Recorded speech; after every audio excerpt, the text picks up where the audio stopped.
Medina মুনাওয়ারায় যখন ইসলাম ছড়িয়ে পড়তে শুরু করল এবং শত্রুরা এর শক্তি অনুভব করতে লাগলো, তখন কিছু ইহুদি গোপনে ষড়যন্ত্র করল। তারা নিজেদের মধ্যে বলল, আমরা মুহাম্মদ সাল্লাল্লাহু আলাইহি ওয়াসাল্লামকে তলোয়ার দিয়ে ক্ষতি করতে পারছি না, তাহলে কেন জাদুর মাধ্যমে তাকে কষ্ট দেওয়া হবে না? অতঃপর তারা এক বিখ্যাত জাদুকর লাবিদ ইবনে আসামের কাছে গেল এবং তাকে এই কাজের জন্য রাজি করালো। এরপর কৌশলে তারা এক খাদেমের মাধ্যমে নবী করিম সাল্লাল্লাহু আলাইহি ওয়াসাল্লামের একটি চিরুনি ও কিছু চুল সংগ্রহ করে সেগুলো লাবিদের হাতে তুলে দিল। লাবিদ সেই চুলগুলোতে গীত লাগাল, তাতে জাদু করল এবং সেগুলো খেজুর গাছের খোলের ভেতরে রেখে একটি কুয়োর মধ্যে ফেলে দিল, যার নাম ছিল বীরে জারওয়ান। এরপর নবী করিম সাল্লাল্লাহু আলাইহি ওয়াসাল্লামের উপর এক অদ্ভুত অবস্থা দেখা দিল। তিনি এমন অনুভব করতেন যে তিনি কোনো কাজ করেছেন, অথচ বাস্তবে সেই কাজ করেননি। এই অবস্থা কিছুদিন পর্যন্ত তাকে কষ্টে রেখেছিল। এক রাতে নবী করিম সাল্লাল্লাহু আলাইহি ওয়াসাল্লাম ঘুমিয়েছিলেন। তখন স্বপ্নে দুইজন ফেরেশতা এলেন। একজন মাথার পাশে বসলেন এবং অন্যজন পায়ের দিকে। তারা নিজেদের মধ্যে কথা বলতে লাগলেন। একজন জিজ্ঞেস করলেন, তার কি অবস্থা? অন্যজন উত্তর দিলেন, তার উপর জাদু করা হয়েছে। পুনরায় জিজ্ঞেস করা হলো, কে করেছে? উত্তর এলো, লাবিদ ইবনে আসাম। আবার প্রশ্ন করা হলো, কোন জিনিসের মাধ্যমে? উত্তর দেয়া হলো, চিরুনি ও চুলের মাধ্যমে। পুনরায় জিজ্ঞেস করা হলো, সেগুলো কোথায় আছে? উত্তর এলো, বীরে জারওয়ানে। নবী করিম সাল্লাল্লাহু আলাইহি ওয়াসাল্লাম জেগে উঠলেন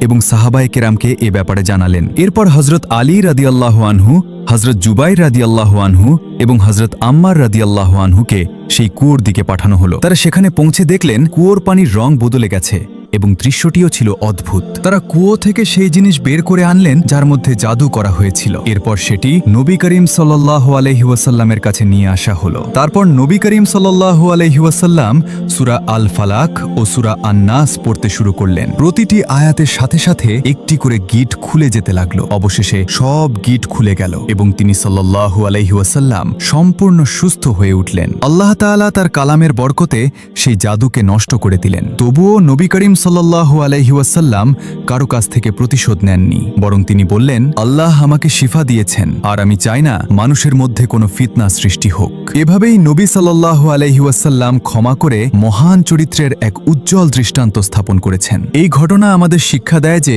জাদুর অস্তিত্ব আছে, কিন্তু আল্লাহর কালামের সামনে তার কোনো শক্তি বা মর্যাদা নেই।